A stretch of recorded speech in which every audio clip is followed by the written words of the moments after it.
Zoom meeting లో మాట్లాడటానికి ఇచ్చిన అవకాశాన్ని బట్టి కృతజ్ఞతలు. It's good to be able to share this meeting with you on the day of your birthday.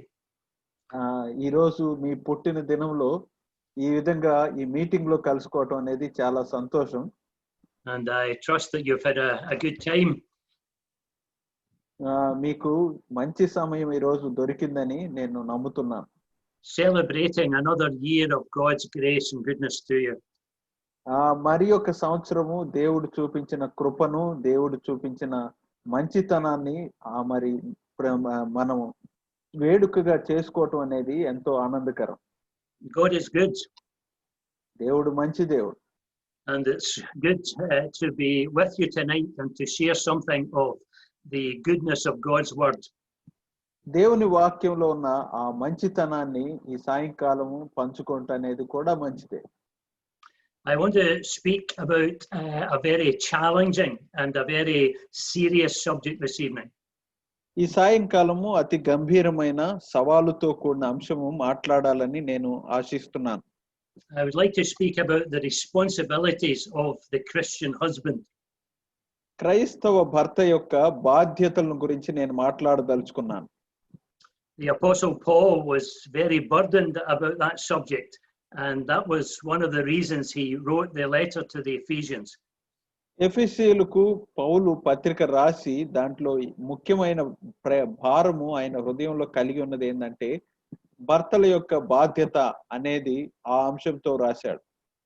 So if you could open your Bibles at Ephesians chapter 5 and we'll look at some verses in that chapter.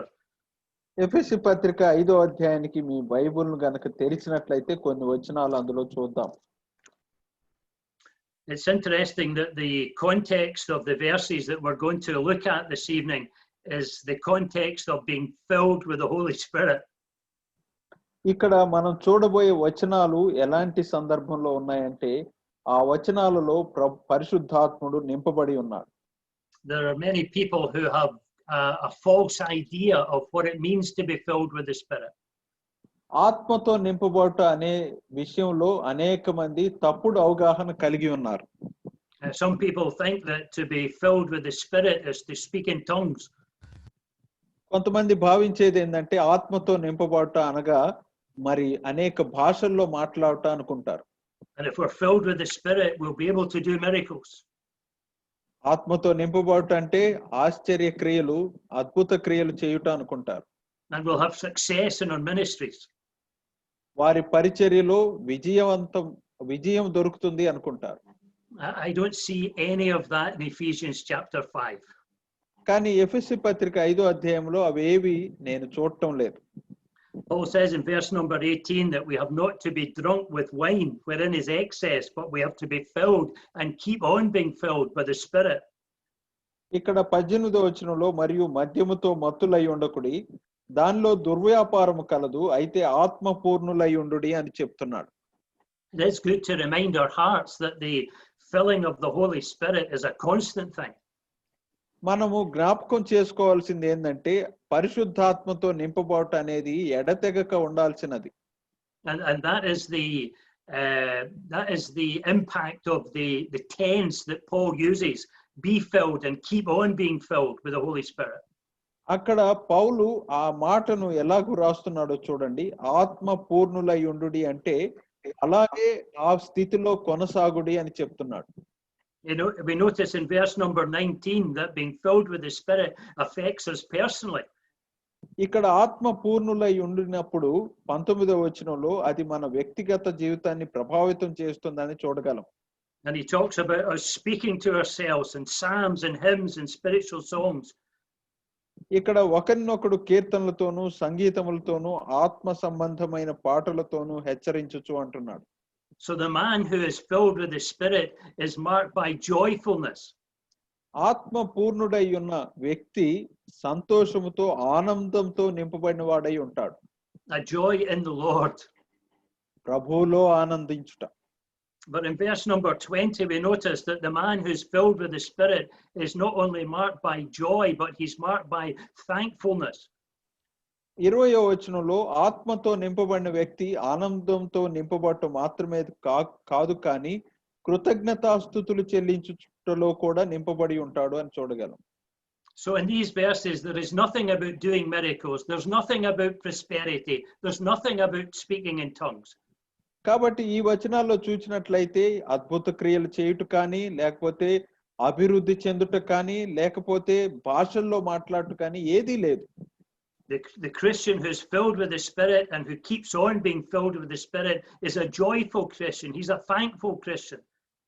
ఆత్మతో నింపబడిన క్రైస్తవుడు లేదా ఆత్మతో నింపబడి అలాగే ఆ స్థితిలో కొనసాగుతున్న క్రైస్తవుడు ఎలాంటి క్రైస్తవుడు అంటే ఆనందించుతున్న క్రైస్తవుడు, కృతజ్ఞత కలిగి ఉన్న క్రైస్తవుడు. But then in verse number 21, we notice another feature of the Spirit-filled person. 20వ వచనంలో ఈ ఆత్మతో నింపబడిన వ్యక్తి యొక్క ఇంకొక కోణాన్ని చూడగలం. He's marked by submissiveness. అతడు విధేయత లేదా లోబడి ఉండుట అనేది చూడగలం 21వ వచనంలో. That's not something that comes to us naturally. ఇది ఏదో సాధారణంగా వచ్చేది కాదు. The natural man wants to exert his authority, his power over others. ఇక్కడ మరి ప్రకృతి సంబంధి అయిన వ్యక్తి ఎలాగూ ప్రవర్తిస్తాడంటే ఇతరుల మీద మరి అధికారం చెలాయించటానికి, వారిని తొక్కి పెట్టడానికి ప్రయత్నిస్తూ ఉంటాడు. The spirit of man wants to ascend and assert itself. అక్కడ ఆత్మ మరి మనిషి యొక్క ఆత్మ తను తాను హెచ్చించుకోవటానికి, తన మాట నెగ్గించుకోవటానికి ప్రయత్నం చేస్తూ ఉంటారు. But the man or the woman who's filled with the Spirit of God is the very opposite to that. కానీ దానికి భిన్నంగా ఆత్మతో నింపబడిన వ్యక్తి ప్రవర్తిస్తాడు. And rather than seeking to lord it over others, he's prepared to take the low place in front of others. అందుచేత ఇతరులకు ప్రభుత్వం చేయటానికి భిన్నంగా ఇతరుల మీద అధికారం చెలాయించడానికి భిన్నంగా అతడు తక్కువ స్థాయిని తనకు తాను తీసుకుంటాడు. And so the individual who's filled with the Spirit submits himself to others in the fear of God. దేవుని భయంలో ఎవరైతే ఆత్మతో నింపబడిన వ్యక్తి ఉంటాడో అతడు ఇతరులకు లోబడి ఉంటాడు. And as we go down through the rest of chapter 5 and into chapter 6, we see various areas where this submissive spirit should be seen. 5వ అధ్యాయంలో, ఆ తర్వాతి వచనాల్లో 6వ అధ్యాయంలో మనం కొనసాగినట్లయితే ఈ లోబడి ఉండే ఆత్మ ఎలాంటి ప్రదేశాల్లో ఏ విధంగా జీవిస్తుందో చూడగలం. He'll speak about wives being in submission to their husbands. ఇక్కడ భార్యలు భర్తకు లోబడి ఉండాలి అని మాట్లాడుతున్నాడు. In chapter 6, he'll speak about children being in submission to their parents. 6వ అధ్యాయంలో పిల్లలు తమ తల్లిదండ్రులకు లోబడి ఉండాలి అని చెప్తున్నాడు. And then in verse number 5 of chapter 6, he'll speak about servants being in submission to their masters. 6వ అధ్యాయం 5వ వచనంలో దాసులారా అని చెప్తూ వారు కూడా యజమానులైన వారికి విధేయులై ఉండాలి అని చెప్తున్నాడు. So if you want to judge whether a brother or a sister is spirit filled, then here's the test. ఇక్కడ మీ ఒక వ్యక్తి లేదా ఒక సహోదరుడు ఆత్మతో నింపబడిన వాడా లేదా అని మనం పరీక్షించాలంటే ఇవే పరీక్షలు. Do they have a joyful spirit and a thankful spirit and a submissive spirit? వారికి ఆనందంతో కూడిన ఆత్మ ఉన్నదా, కృతజ్ఞత చెల్లించే ఆత్మ ఉన్నదా, లోబడి ఉండే ఆత్మ ఉన్నదా అనేది పరిశీలించుకోవాలి. If these things don't mark us, then we are not filled with the Holy Spirit. ఇవి లేకపోయినట్లయితే మనము ఆత్మతో నింపబడినట్టు కాదు. It doesn't matter the claims that a person makes. ఎవరైనా తమకు తాము చెప్పుకునే విషయాలను బట్టి మనం దాన్ని పరిగణించాల్సిన అవసరం లేదు. God is not interested in the claims that we make by our lips. He's interested in the evidence in our life. మన పెదవుల ద్వారా మనం చెప్పుకునే దాన్ని బట్టి దేవుడు ఆసక్తి చూపించటం లేదు, కానీ మన జీవితాన్ని, మన ప్రవర్తనను బట్టి ఆయన పరిగణిస్తున్నాడు.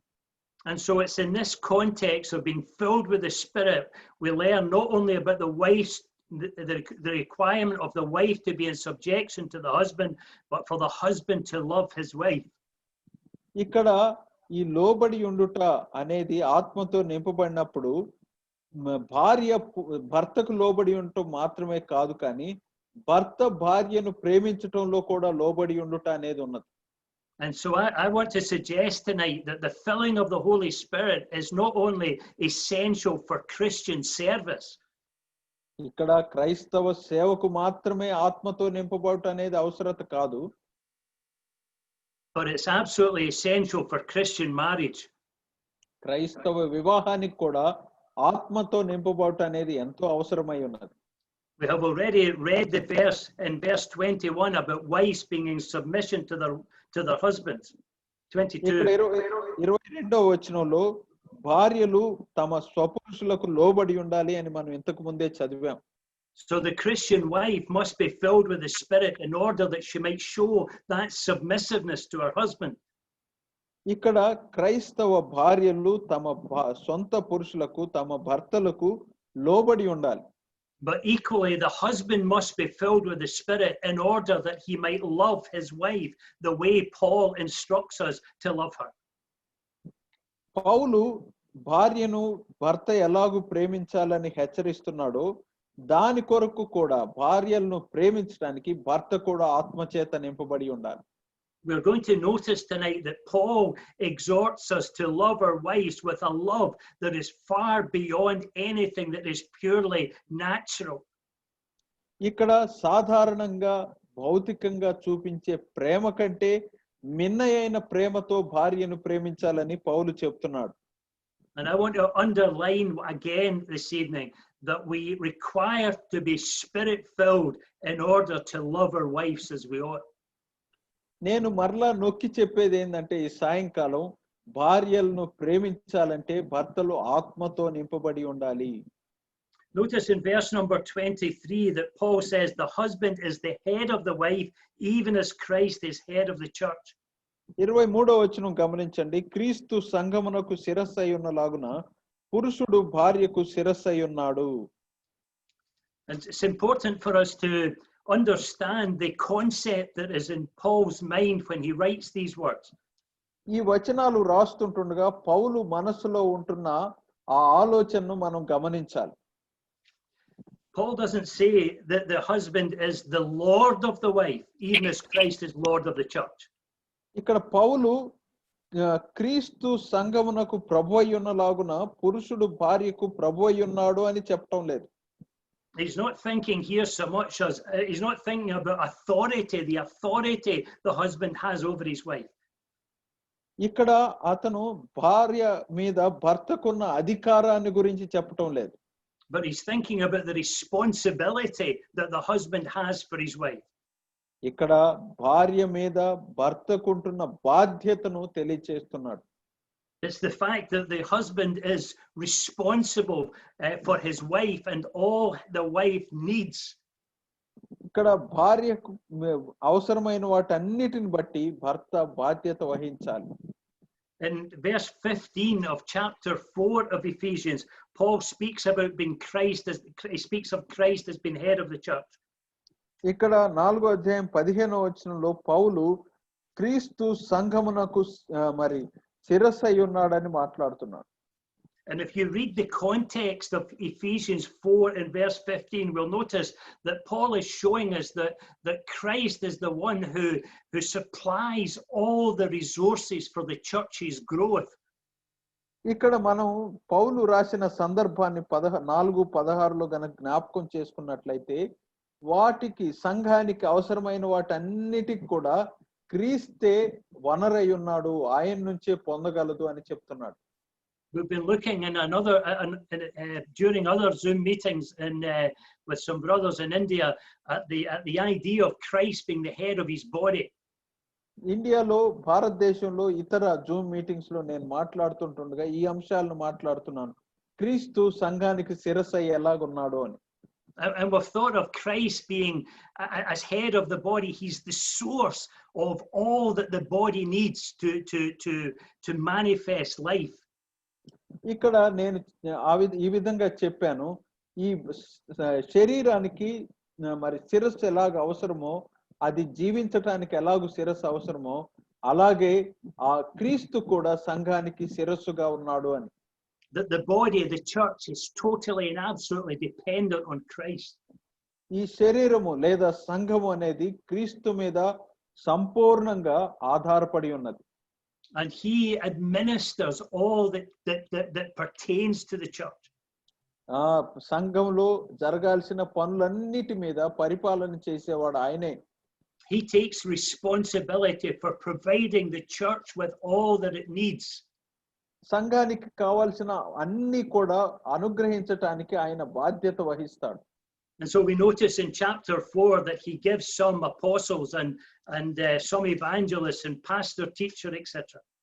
ఇక్కడ 4వ అధ్యాయంలో 13వ వచనంలో చూచినట్లయితే సంఘం కొరకు కొంతమందిని అపోస్తులను, కొందరిని ప్రవక్తలుగా, కొందరిని సువార్తికులుగా ఆయన నియమిస్తాడు అని చూస్తున్నాం. So as head, he is supplying the resources. ఈ విధంగా శిరస్సుగా ఆయన అవసరమైన వనరులను అనుగ్రహిస్తున్నాడు. And so Paul says, as Christ is, the husband is the head of the wife, even as Christ is head of the church. అందుకనే పౌలు చెప్తున్నాడు, భార్య మీద భర్తకు ఎలాగూ శిరస్సుగా ఉన్నాడో ఆ విధంగా క్రీస్తు సంఘానికి శిరస్సుగా ఉన్నాడని. So remember, it's not a question of authority. అందుచేత మనం జ్ఞాపకం ఉంచుకోవాలి, ఇది అధికారానికి సంబంధించినది కాదు. It's not a question of thinking my wife must do what I say. నేను అనుకునేది నేను చెప్పాల్సింది ఇలా కాదు, నా భార్య నేను చెప్పిందంతా చేయాలని అనుకోకూడదు. The big question in Christian marriage is not what my wife can do for me, but what I can do for my wife. క్రైస్తవ వివాహంలో పెద్ద ప్రశ్న ఏంటిదంటే, భార్య నా కొరకు ఏమి చేస్తుందో కాదు, కానీ నేను నా భార్య కొరకు ఏమి చేయగలను అనేది.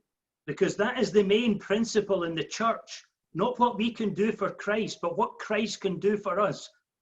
ఇది సంఘంలో ఉంటున్న ప్రాథమిక సిద్ధాంతం. సంఘము క్రీస్తుకు ఏమి చేస్తుందని కాదు, కానీ క్రీస్తు మనకేమి చేస్తాడు అనేదే ప్రాముఖ్యమైనది. And what Christ can do in us for his own glory. ఆయన మహిమార్థమై క్రీస్తు మనలో ఏమి చేస్తున్నాడో చూడాలి. So dear brothers, tonight I want to remind you of this solemn responsibility that you have as head of your wife. ప్రియ సహోదరులారా, ఈ సాయంకాలము నీ భార్యకు భర్తగా నీకుంటున్న బాధ్యతను, శిరస్సుగా నీకుంటున్న బాధ్యతను నేను గుర్తు చేయాలని కోరుకుంటున్నాను. It's your responsibility to take the lead in your home. నీ ఇంటిలో, నీ గృహములో నీవే నాయకత్వం వహించాలి. It's your responsibility to provide for every need in your home. నీ ఇంటిలో ప్రతి అవసరతను తీర్చడానికి నీ మీదే బాధ్యత ఉంటుంది. But principally, the need that you require to take responsibility for is the spiritual need of your wife and ultimately the spiritual need of your children. కానీ దానికన్నిటికీ ప్రాథమికంగా అవసరమైనది ఏంటిదంటే, భార్య యొక్క, పిల్లల యొక్క ఆత్మీయ అవసరాల పట్ల మనం బాధ్యత వహించడం. And all that pertains to your household is your responsibility. నీ ఇంటికి సంబంధించినదంతా కూడా నీపైనే బాధ్యత ఉన్నది. You're responsible for the spiritual atmosphere in your home. నీ గృహంలో ఆత్మీయ వాతావరణానికి నీవే బాధ్యుడవు. And you're responsible for the actions of everyone in your home. నీ ఇంటిలో ప్రతి ఒక్కరి క్రియలకు నీవే బాధ్యుడవు. And you need to take that responsibility upon yourself in the fear of the Lord. దేవుని యందు భయములో ఈ బాధ్యతను తీసుకోవాలి. So even as and even as Christ is head of the church, then we are the head of our wives. క్రీస్తు సంఘానికి ఎలాగూ శిరస్సు అయి ఉన్నాడో ఆ విధంగా మన భార్యకు కూడా మనము శిరస్సుగా ఉన్నాం. But then at the end of verse 23, and he says he is the savior, Christ is the savior of the body. అదే విధంగా 23వ వచనంలో చివరి భాగంలో క్రీస్తే శరీరమునకు రక్షకుడై ఉన్నాడు అని చెప్తున్నాడు. I don't think he's referring here to the salvation of our souls. ఇక్కడ ఆత్మల రక్షణ గురించి మాట్లాడుతున్నాడని నేను అనుకోవట్లేదు. Well, that is gloriously true that he is our savior. అది ఇంతకు ముందే రుజువైనది, ఆయన మన రక్షకుడని మనకు తెలుసు. But I think the context of this verse is that he is the preserver, he's the protector of the body. కానీ ఇక్కడ చెప్పబడిన సందర్భం ఏంటంటే ఆ శరీరమునకు ఆయన కాపాడేవాడు, ఆయన సంరక్షించేవాడు అని మనం అర్థం చేసుకోవచ్చు. that he keeps the body safe. ఆ శరీరాన్ని ఆయన భద్రంగా ఉంచుతాడు. His concern is the saving health of the body. శరీరానికి అవసరమైన రక్షణార్థమైన సహాయాన్ని ఆయన అనుగ్రహిస్తాడు. And we appreciate that in relation to the Lord Jesus and his relationship to his church. ఇక్కడ దీన్ని ప్రభు అయిన యేసుక్రీస్తుకు సంఘంతో ఉన్న సంబంధంతో మనం పోల్చి చూడవచ్చు. It's true that he has saved us from our sins. మన పాపముల నుంచి ఆయన మనల్ని రక్షించాడు. But he also protects us and provides for us and preserves us day by day. అనుదినము మనల్ని సంరక్షించి కాపాడి మనల్ని నడిపిస్తూ ఉన్నాడు. And so, brothers, in relation to our wives, we have that same responsibility. కాబట్టి సహోదరులారా, మన భార్యల ఎడల మనకు అదే బాధ్యత ఉన్నది. That it was a responsibility to provide and to protect and to preserve our wife in every area and aspect of life. జీవితంలో ప్రతి అంశంలో కూడా, ప్రతి పరిస్థితిలో కూడా ఆమెను కాపాడటం, ఆమెను సంరక్షించటం, ఆమెను భద్రపరచడం అనేది చేయాలి. When we come to verse number 24, as we've already mentioned, the idea of the wives being in subjection to their husbands. ఇక్కడ 24వ వచనానికి వచ్చినట్లయితే మనం చెప్పుకున్నట్లుగా భార్యలు భర్తకు లోబడి ఉండుట అనేది మనం చూడగలం. So often we like to dwell on that verse. ఇది మనం అనేక సార్లు మాట్లాడుతూ ఉంటాం. And many a preacher has preached on that verse. అనేక మంది బోధకులు ఈ వచనం మీద మాట్లాడుతూ ఉంటారు. And spoken about the responsibility of the wife. భార్య యొక్క బాధ్యతల గురించి మాట్లాడుతూ ఉంటారు. But dear brethren, as we read down through these verses, we'll discover that Paul has got more to say to the husbands than he's got to say to the wives. ప్రియ సహోదరులారా, ఈ 3 వచనాలు మనం చదివినట్లయితే పౌలు భార్యలకు చెప్పేదానికంటే ఎక్కువగా భర్తలకు చెప్తున్నాడు అని అర్థం చేసుకోగలం. And if we are loving our wives and treating our wives the way Paul exhorts us to do, then there'll be no problem in the wife being in submission. ఇక్కడ పౌలు చెప్పినట్లుగా మన భార్యను మనం ప్రేమిస్తున్నట్లయితే, భార్యల మనం ప్రవర్తిస్తున్నట్లయితే ఆమె భర్తకు లోబడి ఉండే దాంట్లో సమస్య ఉండదు. It's interesting that the wife is only exhorted to do 2 things in relation to her husband. ఇక్కడ మనం ఆసక్తిగా గమనించగలిగింది ఏంటంటే భర్త ఎడల భార్య 2 పనులు చేయాలని మాత్రమే నిర్దేశించబడింది. In verse number 24, she's exhorted to be in subjection, and in verse 33, she's exhorted to reverence her husband. ఇక్కడ చూసినట్లయితే 24వ వచనంలో భర్తకు లోబడి ఉండాలని భార్య గురించి చెప్పబడింది. 33వ వచనంలో చూసినట్లయితే భార్య తన భర్త యందు భయము కలిగి ఉండాలి అని చెప్పబడింది. So these are the only 2 things that the wife is exhorted to do. ఈ 2 పనులు మాత్రమే భార్య చేయాలని చెప్పబడింది. But as husbands, we are exhorted to do far more than that. కానీ భర్తలుగా వాటికంటే ఎక్కువగా మనము పనులు చేయాలని కోరబడ్డాం. So he reminds us, first of all, that we are responsible for our wives, that we are the head of our wives. మనము భార్యల ఎలా బాధ్యత కలిగి ఉన్నామని, భార్యలకు శిరస్సుగా ఉన్నామని గ్రహించాలి. But then in verse 25, he tells us to love our wives. 25వ వచనంలో భార్యలను ప్రేమించుడి అని చెప్తున్నాడు. You might say, well, is that not a normal thing? ఇది సాధారణమే కదా అని నువ్వు చెప్పవచ్చు. Is that not why a man and a woman get married? Because of love. వారు ప్రేమించటానికి బట్టే కదా భార్య భర్త వివాహం ఆడతారు అనుకోవచ్చు.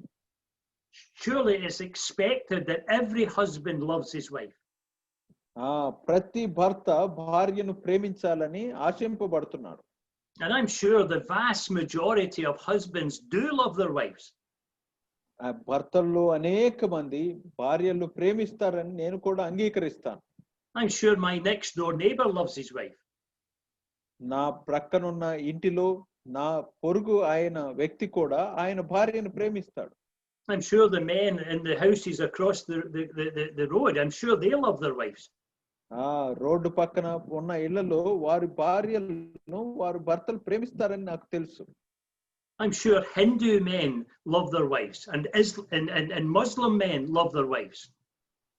నేను చెప్పేది ఏంటంటే హైందవులు కానీ ముస్లింలు కానీ వారు కూడా తమ భార్యలను ప్రేమిస్తారు, దాంట్లో సందేహం లేదు.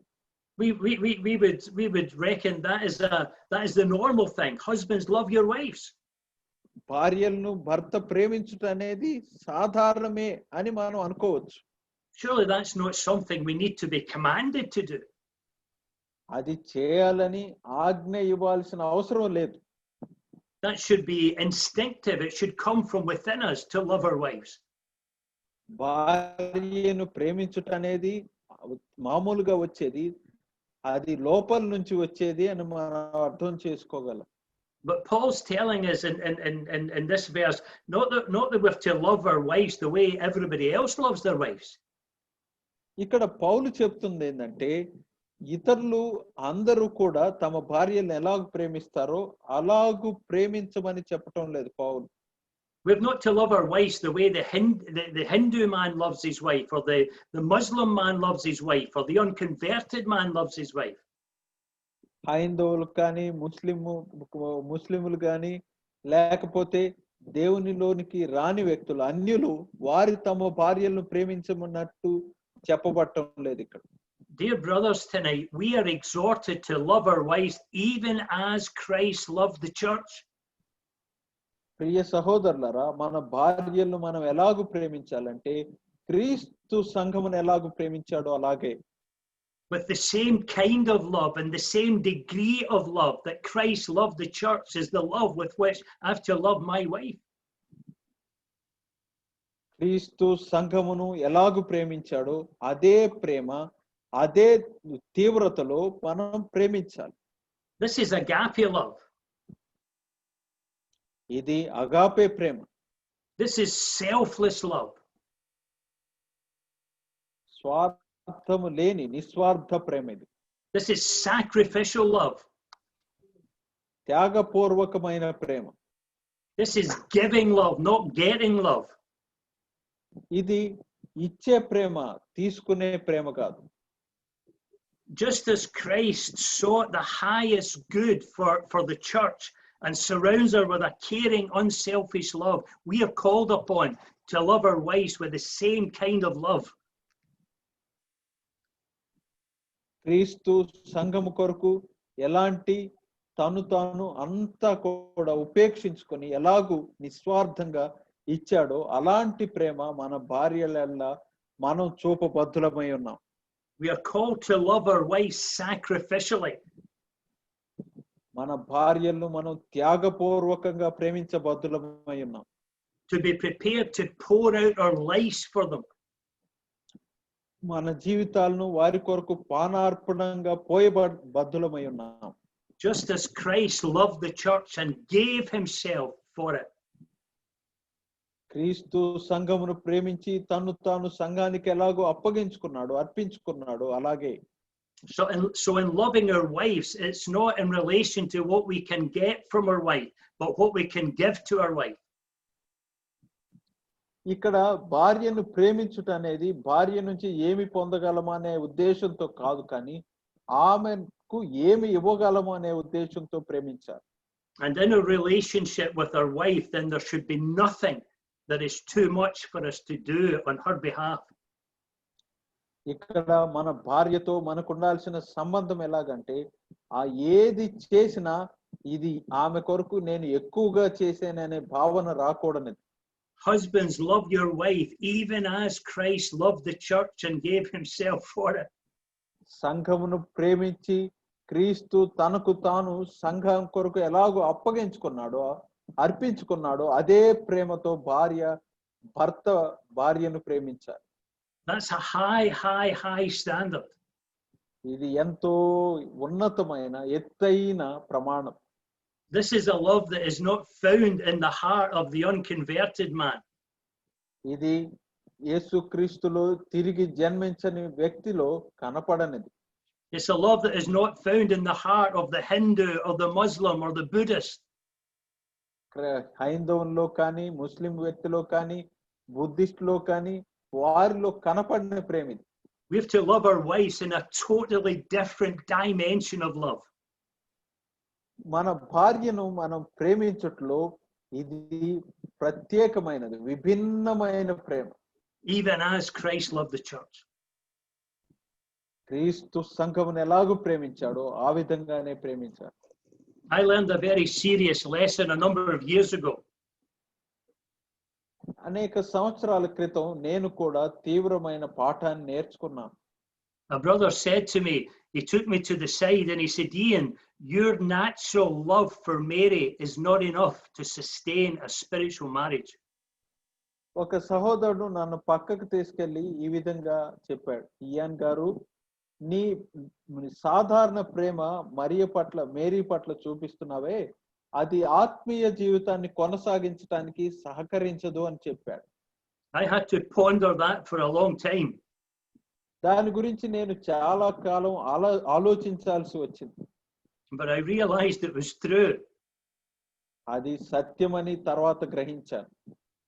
Human love is basically a very selfish love. మానవుని ప్రేమ సాధారణంగా స్వార్థంతో కూడినది. Human love is always looking for something back from the object that is loved. మనం ఏదైతే ప్రేమిస్తున్నామో ఆ ప్రేమను చూపిస్తున్న వారి నుంచి మనము తిరిగి ఏదో కావాలని కోరుకుంటాం. అది మానవుని ప్రేమ. Some people love money. కొంతమంది ధనాన్ని ప్రేమిస్తారు. Why do they love money? ధనాన్ని ఎందుకు ప్రేమిస్తారు? They're looking for something back from it. ఎందుకంటే దాని నుంచి ఏదో తిరిగి పొందుకోవాలని. Something that will satisfy them. వారిని తృప్తిపరుస్తుంది ఏదో అని ఆలోచిస్తూ. Many people love the world. అనేక మంది లోకాన్ని ప్రేమిస్తారు. Because they're looking for something out of the world that will satisfy them. లోకం నుంచి ఏదో పొంది దాని చేత తృప్తి పొందాలని ఆశిస్తూ ఉంటారు. Many people love their wives because they're looking for something out of their wives that will satisfy them. భార్యలను అనేక మంది ఎందుకు ప్రేమిస్తారంటే వారి నుంచి ఏదో పొందాలని, అది వారిని తృప్తి పొందిస్తుందని ఆలోచించి ప్రేమిస్తారు. Human love is a selfish thing. మానవుని ప్రేమ స్వార్థముతో కూడినది. But brothers, tonight as Christians, we are called to love our wives with a totally different dimension of love. కానీ సహోదరులారా, మన భార్యలను మనము క్రైస్తవులంగా విభిన్నమైన రీతిలో మానవుని సాధారణ ప్రేమకు భిన్నంగా ప్రేమించాలి. With the selfless, sacrificial love of Christ himself. క్రీస్తు ఎలాగైతే నిస్వార్థమైన త్యాగపూర్వక ప్రేమను చూపించాడో అలాగే చూపించాలి. That's why I mentioned that this passage is in the context of being filled with the Spirit. అందుకనే నేను ముందే చెప్పాను కదా, ఈ భాగము ఆత్మతో నింపబోట అనే మాటలతో నింపబడింది. The person that is filled with the Spirit manifests the fruit of the Spirit. ఆత్మతో నింపబడిన వ్యక్తి ఆత్మ యొక్క ఫలాన్ని బయటకు చూపిస్తాడు. And what is the fruit of the Spirit? ఆత్మ ఫలం ఏంటిది? The fruit of the Spirit is love. ఆత్మ ఫలము ప్రేమ. And then you have the various aspects of love that is mentioned in Galatians chapter 5. గలతీయులకు రాసిన పత్రిక 5వ అధ్యాయంలో ఆ ప్రేమ యొక్క విభిన్న కోణాలు, విభిన్న అంశాలు చెప్పబడ్డాయి. So brothers and sisters, brothers tonight, that our natural love for our wives is not sufficient. నేను చెప్పేది ఏంటంటే భార్య ఎడల భర్త చూపించే సాధారణ ప్రేమతో సరిపోదు అని. To fulfill the responsibilities that we have in Ephesians chapter 5. ఎఫెసీ పత్రిక 5వ అధ్యాయంలో చెప్పబడిన బాధ్యతలను నిర్వర్తించటానికి ఈ సాధారణ ప్రేమ సరిపోదు. And I learned that I had to take my natural love for my wife and take it to the cross. నేను నా భార్య ఏళ్ళ చూపించే సాధారణ ప్రేమను తీసుకెళ్లి సిలువ యొద్ద పడవేయాలి. And confess before God that it was insufficient to fulfill his desire for me as a spiritual husband. ఆత్మీయ భర్తగా నేను చేయటానికి ఏదైతే ఉద్దేశించబడ్డానో అది ఈ విధంగా చేయటానికి సరిపోదు అని ఆయన ఎదుట ఒప్పుకోవాలి. And at the cross, I had to be emptied of my natural love in order that I might be filled with the supernatural love of God for even my wife. నా భార్య కోసం సిలువ యొద్ద నా సాధారణ ప్రేమను ఖాళీ చేసుకొని దేవుడిచ్చే పరిపూర్ణమైన ఆయన శక్తితో ఇచ్చే ప్రేమతో నింపబడాలి భార్యను కూడా ప్రేమించడానికి. And brothers, that is true in every area of life. We need to bring what is natural to the cross and exchange it for the life of Christ and the grace of Christ. నేను చెప్పేది ఏంటంటే మన జీవితాల్లో సాధారణమైనవి ఏదైతే ఉన్నాయో అవన్నీ కూడా క్రీస్తు యొక్క సిలువ యొద్దకు తీసుకొని వచ్చి వాటిని ఆయన కృప ద్వారా ఆయన ప్రేమ ద్వారా శక్తి ద్వారా ఇచ్చే వాటితో మరి మార్పు చేసుకోవాలి. Remember in John chapter 15, the Lord Jesus says, without me, you can do nothing. యోహాను సువార్త 15వ అధ్యాయంలో యేసుక్రీస్తు చెప్తున్నాడు నాకు వేరుగా ఉండి మీరు ఏమీ చేయలేరు. He's thinking, of course, as we all know, of the idea of the fruit and the vine. అక్కడ మనకు తెలుసు కదా దేవుడు ప్రభువు ఈ విధంగా చెప్తున్నాడు ఆ ఫలము ద్రాక్షవల్లి ఫలము అని. And the fruit that hangs on the branches of the vine is not produced by the branch, it's produced by the vine. ఇక్కడ మనం గమనించినట్లయితే అక్కడ వచ్చిన ద్రాక్ష ఫలాలు ఆ కొమ్మల ద్వారా మరి అవి ఫలించలేదు కానీ ఆ ద్రాక్షవల్లి వల్లనే ఫలించాయి. So if we are going to be fruitful Christians, even in the area of our marriage, then we need to be abiding in Christ. మన వివాహ జీవితంలో కూడా మరి ఫలవంతమైన క్రైస్తవునిగా ఉండాలంటే ఆత్మతో నింపబడిన వ్యక్తిగా ఉండాలి. And allowing his life and his love to flow through us. ఆయన జీవము ఆయన ప్రేమ మన ద్వారా ప్రవహించాలి. The reason the Apostle Paul calls us to this degree and dimension of love for our wives is because of the purpose of Christian marriage. ఇక్కడ పౌలు ఇలాంటి విభిన్నమైన ప్రేమను ఇలాంటి తీవ్రతతో కూడిన ప్రేమను ఎందుకు చెప్తున్నాడంటే అది వివాహ ఉద్దేశాన్ని ఫలవంతం చేయాలని కోరుకుంటూ. So as far as the world is concerned, people just get married because they fall in love. లోకంను గమనించినట్లయితే అందరూ వివాహాలు ఎందుకు చేసుకుంటారంటే వారు ప్రేమలో పడుతున్నారు కాబట్టి అలా చేసుకుంటారు. And a wee while later they fall out of love again. Sorry brother. And maybe a little while later they fall out of love. తర్వాత కొన్ని దినాల తర్వాత లేదా సంవత్సరాల తర్వాత ఆ ప్రేమ నుంచి బయటికి కూడా రావచ్చు వారు విడిపోవచ్చు. But brothers, we learn in Ephesians chapter 5 that we are called in our marriages to display as an object lesson to the world the relationship between Christ and his church. క్రీస్తుకు సంఘానికి ఉంటున్న ఆ ప్రేమను మనము కూడా పౌలు ద్వారా ఏమి హెచ్చరించబడుతున్నామంటే లోకానికి ప్రస్ఫుటం చేయాలని ప్రత్యక్షపరచాలని చెప్పబడుతున్నాం. So there's another dimension of in relation to a Christian marriage that is absent from every other marriage in the world. లోకంలో జరిగే అన్ని వివాహాల్లో లోపిస్తున్న అంశము క్రైస్తవ వివాహంలో ఇంకొక భిన్నమైన కోణము ఉన్నది. Our marriage is not just for our physical satisfaction. మన వివాహము కేవలం భౌతిక సంబంధమైన సంతృప్తి కొరకు కాదు. Marriage is not just for that we might have a personal companion. వివాహం అనేది మన వ్యక్తిగత సహచరి కోసం కాదు.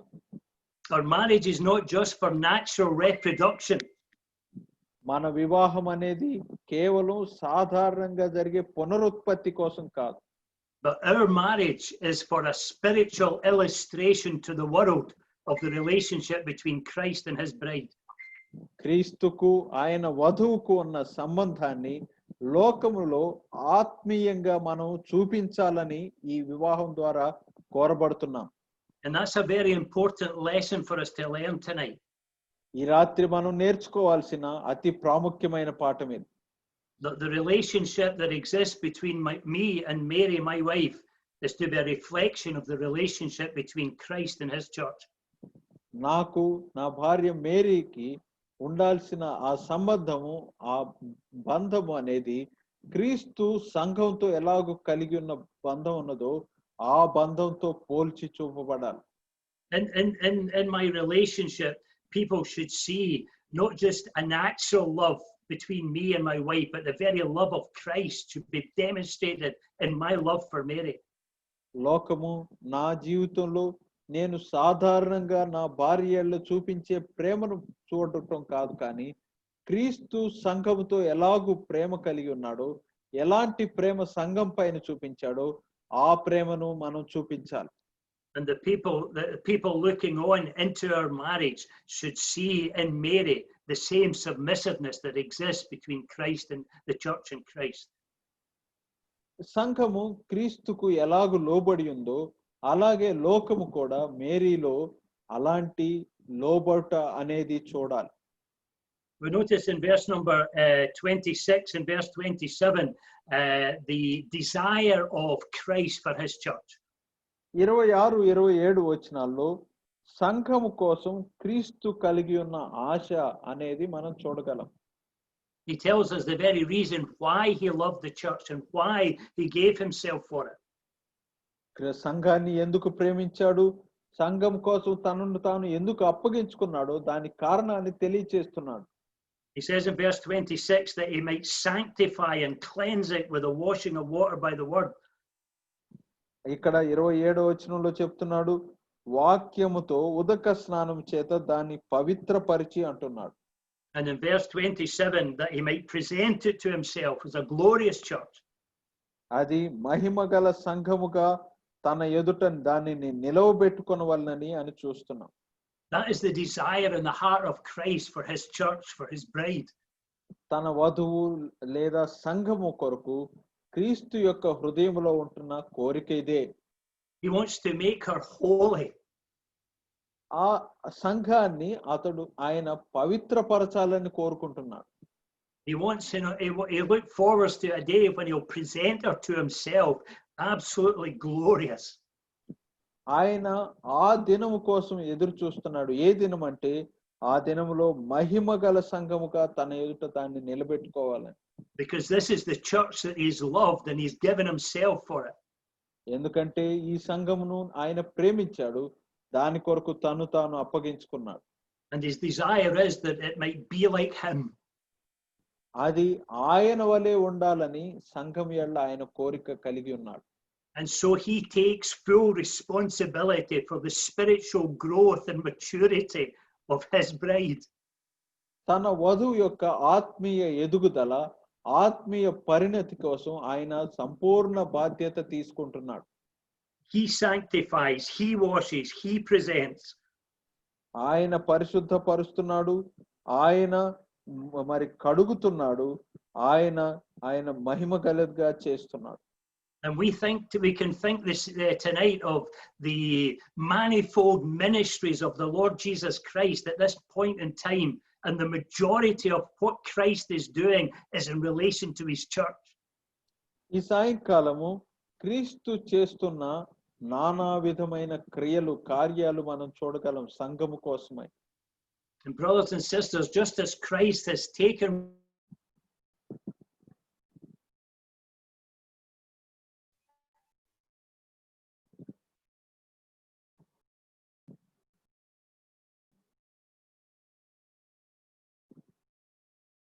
Hello, brother. What I was saying was, the last thing I said was that the husband must take responsibility for the spiritual growth and maturity of his wife. తన భార్య యొక్క ఆత్మీయ ఎదుగుదల పరిణతి కోసం భర్త బాధ్యత కలిగి ఉండాలని నేను చెప్పాను. And I suppose one of the big questions we could ask ourselves is, what is our desire for our wife? మనకు వేయబడే మనకు అతి పెద్ద ప్రశ్న ఏంటంటే నీ భార్య ఎడల నీకున్న అపేక్ష ఎలాంటిది అని. What do we want our wives to be? భార్య ఎలాగుండాలని కోరుకుంటున్నావు? Do we just simply want them to be successful in the world? లోకంలో వారు విజయవంతంగా ఉండాలని మాత్రమే కోరుకుంటున్నావా? Do we just want them to dress well and look good? మంచి వస్త్రాలు వేసుకొని చక్కగా కనపడలాగున కోరుకుంటున్నావా? Or do we really have a desire for the spiritual maturity and well-being of our wives? లేదా వారి ఆత్మీయ పరిణతి కోసం, వారి ఆత్మీయ సంతోషం కోసం ఆపేక్ష కలిగి ఉన్నావా? Our responsibility is not just to provide for them materially. వారి భౌతిక అవసరాలు తీర్చడం అంత మాత్రంతోనే నీ బాధ్యత తీరిపోదు. Or it's to provide for them spiritually. ఆత్మీయ అవసరాలు కూడా తీర్చాలి. And I believe that my first spiritual responsibility is towards my wife.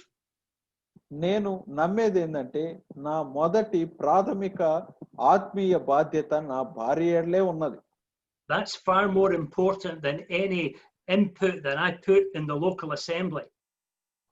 ఇది నేను స్థానిక సంఘంలో చేసే పరిచర్యలకు మిగతా పనులన్నిటికంటే ఇది ప్రాథమిక బాధ్యతగా ఉన్నది నా జీవితంలో. How can I put a spiritual input into the local church if I'm not putting a spiritual input into my own wife?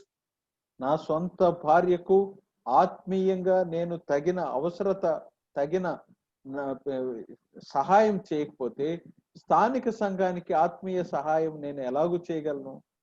And I think tragically many Christians, and I have been guilty of this for many years, we have neglected our wives. విచారకరంగా అనేక క్రైస్తవులు, నేను కూడా అనేక సంవత్సరాలు ఈ విషయంలో ఓడిపోయాను, మన భార్యలను మనం నిర్లక్ష్యం చేశాం. We maybe haven't neglected them physically or financially. భౌతికంగా ఆర్థికంగా కూడా వారిని నిర్లక్ష్యం చేసి ఉండవచ్చు. But we've neglected them spiritually. ఆత్మీయంగా కూడా నిర్లక్ష్యం చేస్తూనే ఉన్నాం. We've spent so much time looking after the needs of others and serving others. ఇతరుల అవసరాల్లో పాలు పొందటానికి, ఇతరుల అవసరాలు కొరకై ఇతరులను సంఘాన్ని సేవించడానికి మనము ఎక్కువ సమయం గడిపాం. But how much time have we really spent serving the interests and the needs, the spiritual needs of our wives?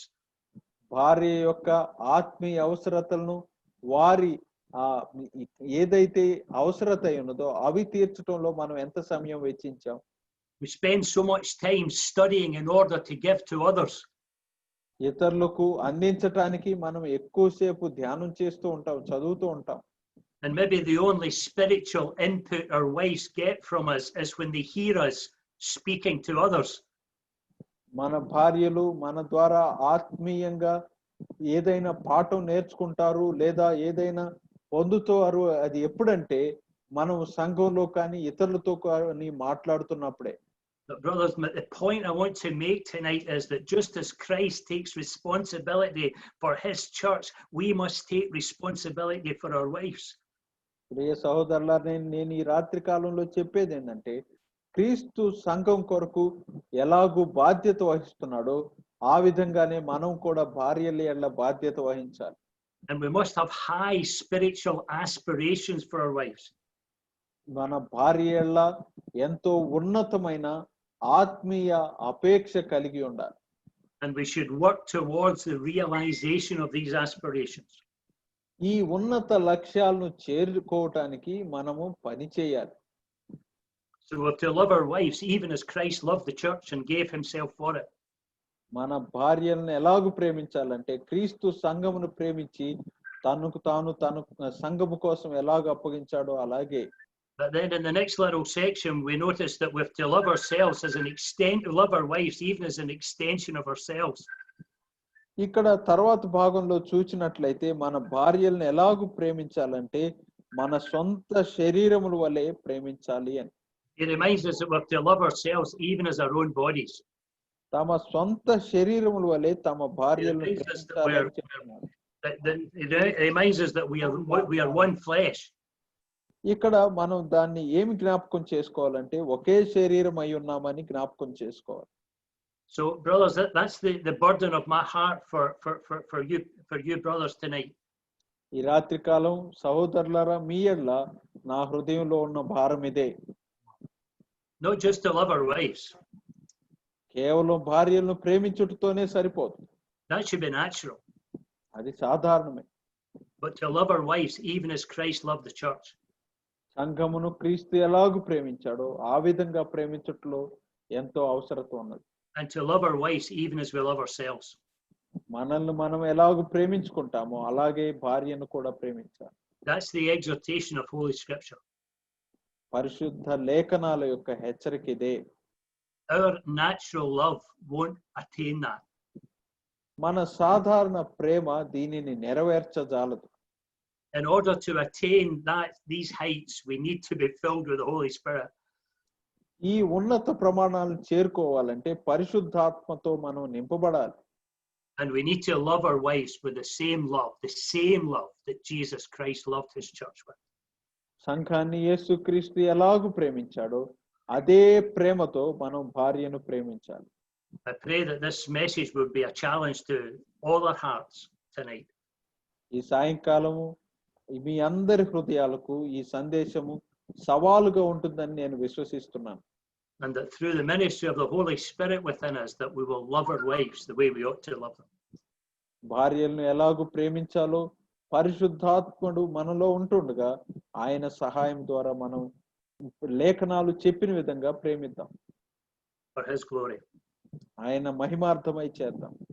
Amen. Amen.